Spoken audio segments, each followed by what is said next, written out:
Hi friends, ಇವತ್ತು ನಾನು ನಿಮಗೆ ಹೊಸ ಬೀಡ್ಸ್ ಕುಚ್ಚು ಹೇಳ್ಕೊಡ್ತಾ ಇದ್ದೀನಿ. ಈಗ ಹೇಗೆ ಹಾಕೋದು ನೋಡೋಣ ಬನ್ನಿ. ಫಸ್ಟು ನಾನು ಚಿಕ್ಕದಾಗಿ 5 ಎಳೆ ದಾರ ತೊಗೊಂಡು ಅದನ್ನು ಸೂಜಿಗೆ ತೊಗೊಳ್ತಾ ಇದ್ದೀನಿ. ಸೂಜಿಗೆ ಹಾಕ್ಕೊಂಡು ನೋಡಿ ಈ ಥರ ಡಬಲ್ ಎಳೆ ಮಾಡ್ಕೋತಾ ಇದ್ದೀನಿ. ಆ ಸೂಜಿಗಿರೋದನ್ನ ನಾನು ಕಟ್ ಮಾಡ್ಕೊಂಡು ಕಾಟನ್ ಥ್ರೆಡ್ಡಲ್ಲಿ ಅಂದರೆ ಸ್ಟಿಚಿಂಗ್ ಥ್ರೆಡ್ ಬರುತ್ತಲ್ಲ ಅದರಲ್ಲಿ ನಾನು ಬೀಡ್ಸ್ ಹಾಕಿ ಆ ಬೀಡ್ಸ್ನ ಈ ಥರ ಒಳಗಡೆ ತಗೋತಾ ಇದ್ದೀನಿ. ಒಂದು ಬೆರಳಷ್ಟು ಗ್ಯಾಪ್ ಕೊಟ್ಬಿಟ್ಟು ಮತ್ತೆ ನಾನು 5 ಎಳೆ ದಾರನ ಸೂಜಿಗೆ ಹಾಕ್ಕೋತಾ ಇದ್ದೀನಿ. ಸೂಜಿಗೆ ಹಾಕ್ಕೊಂಡು ನೋಡಿ ಈ ಥರ ಸೂಜಿಗೆ ಹಾಕ್ಕೊಂಡು ನೋಡಿ ಒಂದು ಬೆರಳಷ್ಟು ಗ್ಯಾಪಲ್ಲಿ ನಾನು ಸೂಜಿಗೆ ಹಾಕಿರೋದನ್ನ ಕಟ್ ಮಾಡ್ಕೋಬೇಕು. ಕಟ್ ಮಾಡ್ಕೊಂಡು ಕಾಟನ್ ಥ್ರೆಡ್ ತೊಗೊಂಡು ಫುಲ್ ಎಲ್ಲ ದಾರನೂ ಕಾಟನ್ ಥ್ರೆಡ್ ಒಳಗಡೆ ಹಾಕ್ಕೊಂಡು ಸೂಜಿಗೆ ಬೀಡ್ಸ್ ಹಾಕಿ ಈ ಥರ ಬೀಡ್ಸ್ನ ಮೇಲ್ ಮಾಡಬೇಕು. ಇದೇ ಥರನೇ ನಾನು 4 ಬೀಡ್ಸ್ ಹಾಕ್ತಾಯಿದ್ದೀನಿ. ಸ್ವಲ್ಪ ಗ್ಯಾಪ್ ಕೊಡಬೇಕು, ಮತ್ತು 4 ಬೀಡ್ಸು 4 ದಾರ ಹಾಕಬೇಕು. ಈ ಥರನೇ ಹಾಕಬೇಕು.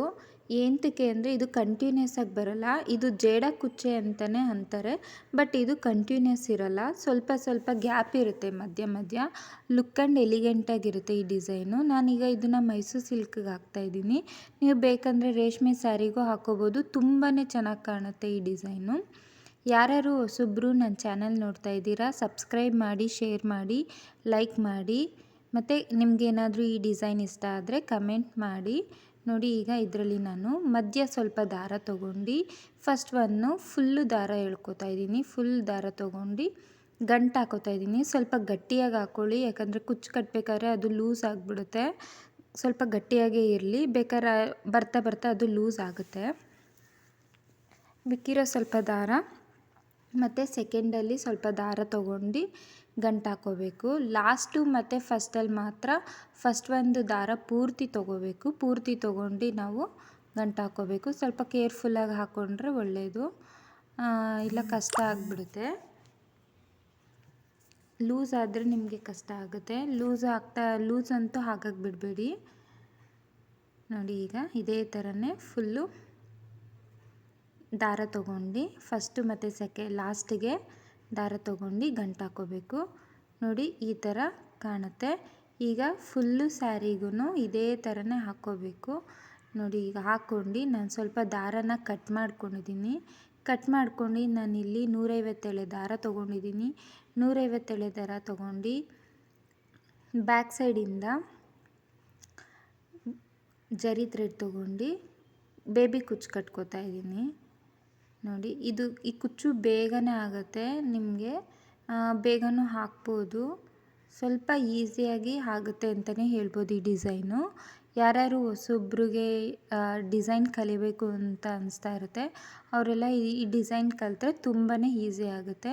ಇದೇ ಥರನೇ ನಾನಿಲ್ಲಿ 3 ಕುಚ್ಚು ಅಂದರೆ 3 ದಾರನೂ ಲಾಕ್ ಮಾಡ್ಕೊಂಡಿದ್ದೀನಲ್ಲ ಗಂಟು ಹಾಕಿ, ಆ ಲಾಕ್ ಮಾಡ್ಕೊಂಡಿರೋದಕ್ಕೆ ಫುಲ್ಲು 3 ಕುಚ್ಚಿಗೂ ನಾನಿಲ್ಲಿ 150 ಎಳೆ ದಾರ ತೊಗೊಂಡು ಹಾಕೋತಾ ಇದ್ದೀನಿ. ಮತ್ತು ಇನ್ನೊಂದು ಏನಪ್ಪ ಅಂದರೆ, ನೀವು ಫಸ್ಟ್ ಎಷ್ಟು ಇದಾಗಿ ತೊಗೊಂಡಿರ್ತೀರಾ ಅಂದರೆ ಸಮವಾಗಿ ತೊಗೊಂಡಿರ್ತೀರಾ, ಸೆಕೆಂಡ್ ಅಷ್ಟೇ ತೊಗೋಬೇಕು. ಕುಚ್ಚೆಲ್ಲ ಸಮವಾಗೇ ಕಾಣಬೇಕು, ಸ್ವಲ್ಪ ಗಟ್ಟಿಯಾಗಿರಬೇಕು. ಗಟ್ಟಿಯಾಗಿ ಕುಚ್ಚು ಕಟ್ಕೊಳ್ಳಿ. ನೀವು ಫಸ್ಟು ಎಷ್ಟಲ್ಲಿ ಸಮವಾಗಿ ಇಷ್ಟು ತೊಗೊಂಡಿರ್ತೀರೋ ಉದ್ದ ಅಷ್ಟೇ ತೊಗೋಬೇಕು ಸೆಕೆಂಡ್ರಲ್ಲೂ. ನೋಡಿ ಈಗ ಒಂದು ಕಲರ್ ಹಾಕಿದ್ದೀನಿ, ಮೊದಲು ಬ್ಲೂ ಕಲರು, ಮತ್ತು ನಾನು ಇಲ್ಲಿ 3 ಕಲರ್ ಹಾಕಿ ನಾನಿಲ್ಲಿ ತೋರಿಸ್ತಾ ಇದ್ದೀನಿ. ನೋಡಿ ಈಗ ಆಲ್ರೆಡಿ ಹಾಕಿದ್ದೀನಿ ನಾನಿಲ್ಲಿ ಫುಲ್ಲು ಸ್ಯಾರಿಗೆ. ಈ ಥರ ಕಾಣ್ತಾ ಇದೆ. ತುಂಬಾ ಚೆನ್ನಾಗಿರುತ್ತೆ. ಲುಕ್ ಆ್ಯಂಡ್ ಎಲಿಗೆಂಟ್ ಅಂತಲೇ ಹೇಳ್ಬೋದು ಈ ಡಿಸೈನು. ನೋಡಿ